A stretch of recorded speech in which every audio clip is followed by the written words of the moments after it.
so we're here with a book tag, and it's the Horror Villains book tag. This is Cliff's Dark Gems. It's an original from him. And this is, it's a book or movie tag, actually. He didn't specify, there's a couple where he specified they should be horror books or movies. Other ones he didn't. So I don't know if I'm cheating, because there are certain ones that, like, We're gonna cheat. I don't know if they're horror or not. But, I mean, most of them have, like, horror elements, so there may be... like molybdenum. Yeah, molybdenum. Anyway. Big horror element. So, as always, Sir Chong has no idea what he's getting himself into. Prep work. There's 10 prompts. All right, so the first one is Pennywise, a book or movie where children are terrorized by a supernatural entity or monster. So I decided to go a little out on a limb here. I mean, obviously I could have gone with it, but I decided to go with The Witches by Roald Dahl. I mean, I guess I would say the witches are supernatural element, and obviously they terrorize children. So it's more of a comedy. I mean, I guess it's kind of creepy, but it's, you know, more allegorical of, like, you know, how evil adults are to children and stuff. Roald Dahl certainly wasn't a big fan of adults, I don't think. But I wouldn't necessarily, I mean, maybe horror. Maybe, like, your kids' first foray into horror, this and Bunnicula, you know, when they're first experiencing horror. But I wouldn't necessarily classify this as a horror novel. All right. We do a lot of book tags, so I'm going to lean probably movie heavy for this one. And for this one, I'm going to go for a series that's got some pretty high and pretty low points. I'm going to go with Nightmare on Elm Street. In particular, I'm going to go with Nightmare on Elm Street 3, The Dream Warriors, which is maybe the best one, where Frederick harasses a number of unfortunate children who are dealing with a lot of issues. But it's a great one. If you haven't seen that one, check it out, bruh. All right, so the second one is, number 2 is Dracula, a book or movie that does something original, different, and deviates from the usual vampire tropes.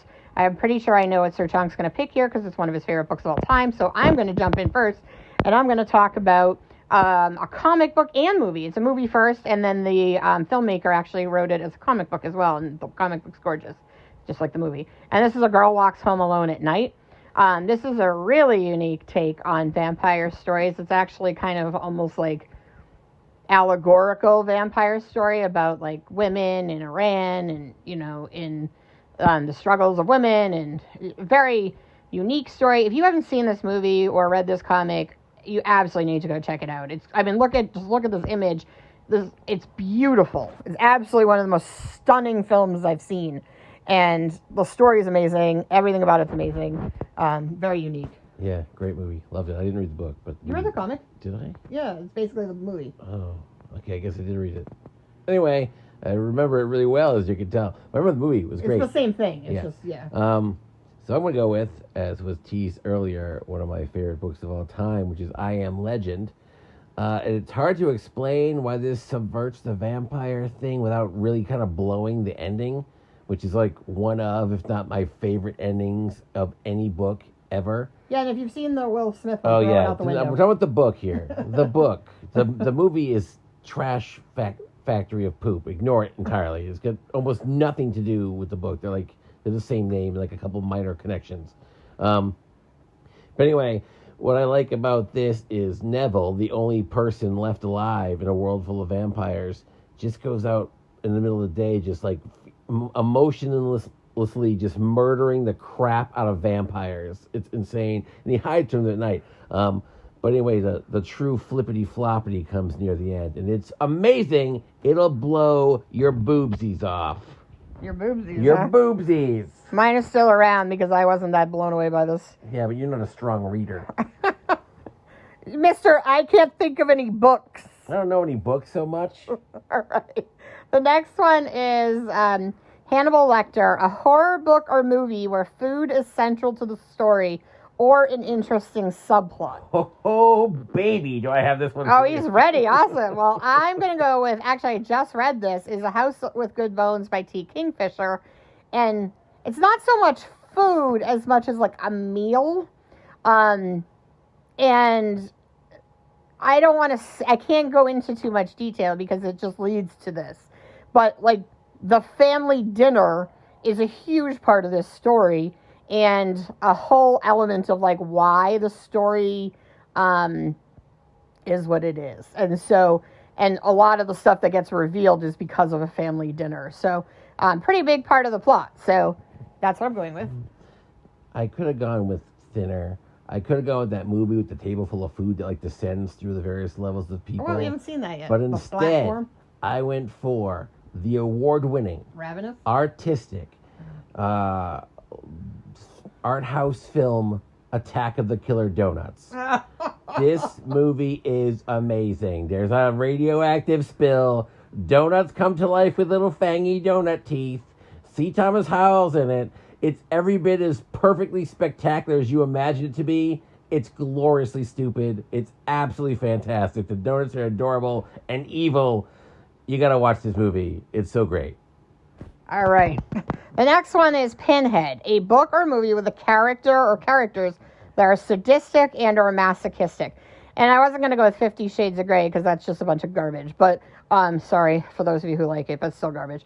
So I'm going to go with someone who's actually probably one of the most sadistic characters I've ever seen in all of the world of fiction. And this is Ramsay Bolton or Ramsay Snow from, well, Clash of Kings or any of the Song of Ice and Fire books. I mean, he is a pure sociopath sadist. And I remember when the show was out and people were like, I don't like this villain. He's just evil for the sake of it.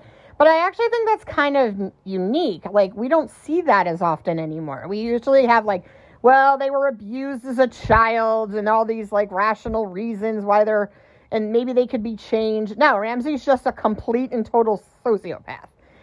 He's absolutely pure evil. Like, there's nothing redeeming about him. He does have a strong singing voice. But, like, what I liked is that it was kind of a refreshing, especially in the world of Game of Thrones or Song of Ice and Fire, where everyone's so gray. He was just, nope, like, he's just bad.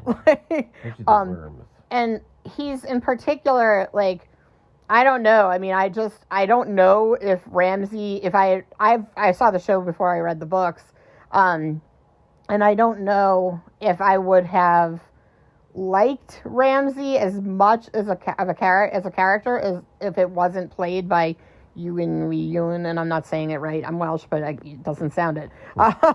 But he's so fantastic at playing this absolutely, like, it's like almost exciting to watch scenes with him in it, even though you're like, he's so evil, but also kind of fun to watch in his evilness. I like him when he's evil as Air Stiefel in Spring Awakening. Yeah, he's not evil. Anyway, so I'm going to go with, now the character I'm going to pick is in one of my favorite movies of all time, but I'm actually talking about the book version of this character because he's more sadistic in the book.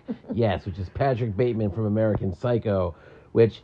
yeah, he's a little unstable in the movie for sure, but in the book, he does some insanely disgusting things to the point where even I'm like, eek, and I don't, you know what I mean? So, yeah, the book's pretty good. You can have a strong stomach to get through some of the parts of this book, and this guy just gets pure joy out of creating total agony and pain and murder for people.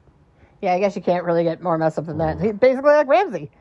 Yeah, but he's a little more violent. What is it with the Welsh actors playing the psychopaths? Hey, look, they love cornmeals Sheep and murder. Being sociopaths, apparently. Mm-hmm. All right, so number 5 is Norman Bates, a book or movie where a child has a twisted, perverted, and or disturbing relationship with a parent. So I'm going for, I wouldn't call it horror as much as like thriller, psychological thriller. And this is Sharp Objects by Gillian Flynn. Which obviously is a book, and there was an HBO miniseries, and I mean, Patricia Clarkson's amazing as the mom, but the mother is obviously disturbed. You know, the relationship she has with the daughters, she essentially, I mean, I can't say much because it gives away the entire plot of the story, but yeah, she's awful. So. All right, here's a pretty obvious one. I'm going to go with Carrie, which, you know, Carrie's mom, I don't remember her first name, Mrs. White. I don't know if they have her name. Mrs. White from Clue. Right.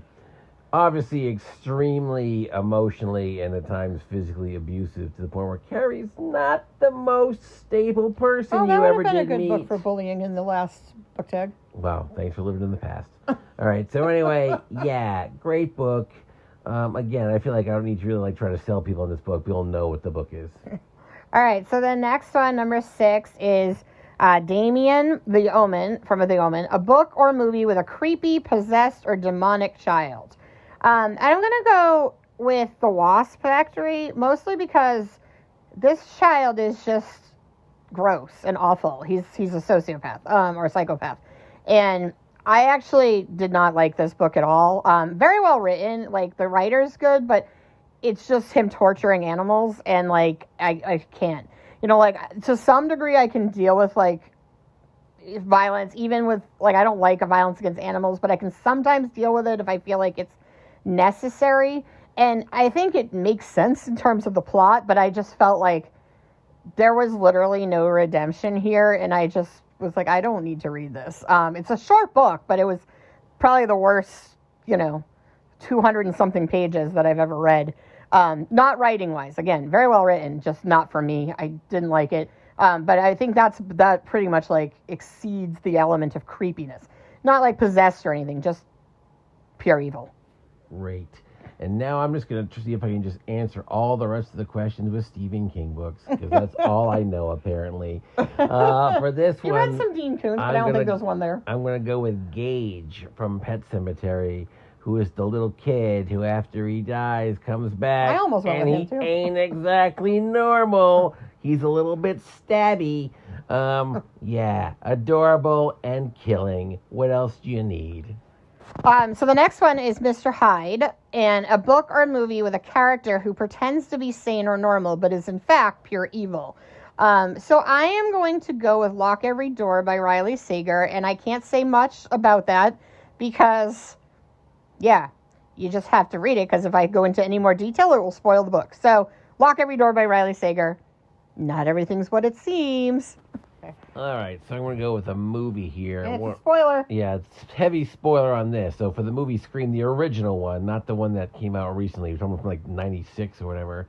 So, you've had almost 30 years to see it. And if you haven't seen it, what are you doing? It's one of the best movies of all time. But anyway, so spoiler. Skip ahead if you don't want to hear it. Stu... pretends to be a nice, caring boyfriend, but he's actually a bloodthirsty murderer who's just addicted to horror movies. Well, both the boyfriends, actually. Yeah, but he doesn't pretend to be very stable. He's kind of right, that's where Billy's a mess. Yeah.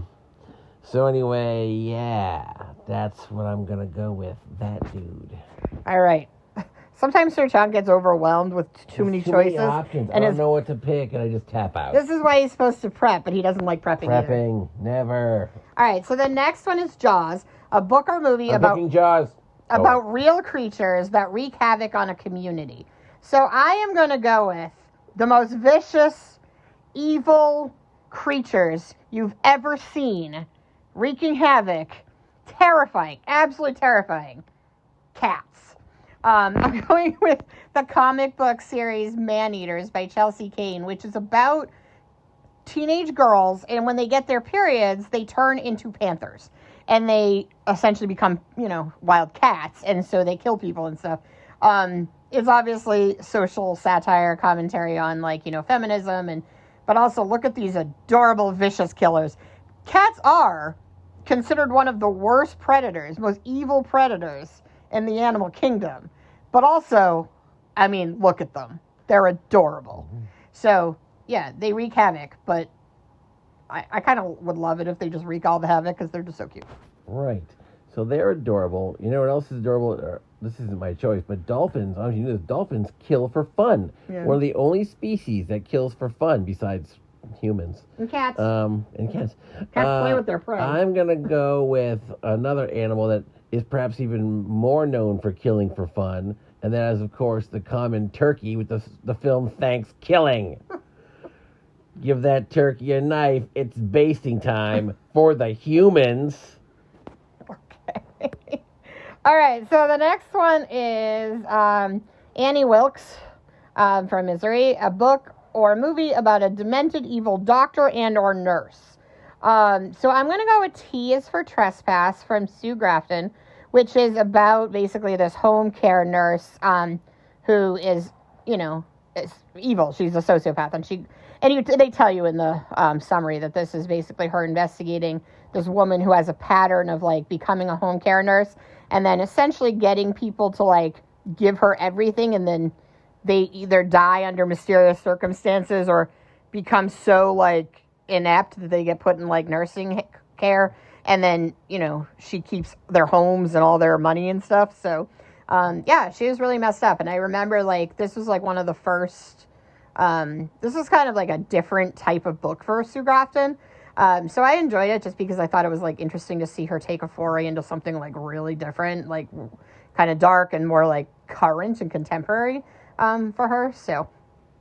All right, so this isn't supernatural, but it definitely involves a super sadistic and evil nurse. And I'm going with Nurse Ratched from One Flew Over the Cuckoo's Nest. Pretty obvious again, but man, for a person who's supposed to work with patients to help them deal with stuff, she's not good at her job at all. She sucks. So for number 10, this one was hard for me. This is Charlie Minks from apparently Nosferatu, which I've never read. This is a book or movie where a character, human or otherwise, has the power or ability to transform people into some other lesser version of themselves. So I was like, well, I already used the witches. And I was like, I could go, like, really existential and go with, like, 13 Reasons Why, where, like, you know, the bullies make somebody feel, like, inferior. But I'm just going to go with, like, a supernatural one. I'm going to go with a poem, and it's Goblin Market by Christina Rossetti. Because essentially the goblins give you food or something at the market that entertains you and you love so much that you essentially, like, sacrifice your soul and, like, never leave the goblin market until you waste away, and then they take all of your stuff. And so it's about essentially a sister.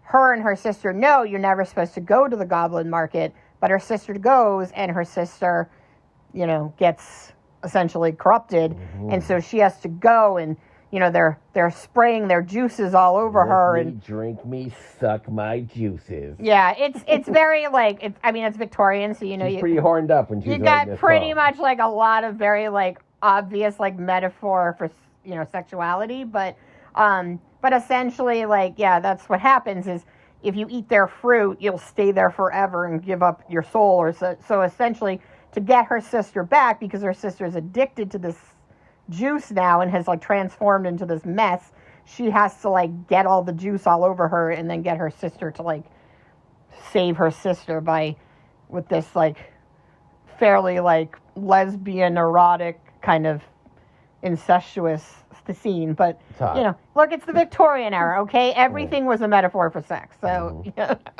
Right, so speaking of metaphors for sex, I'm going to do a very similar character, and that's Hagatha from the cartoon series Bugs Bunny.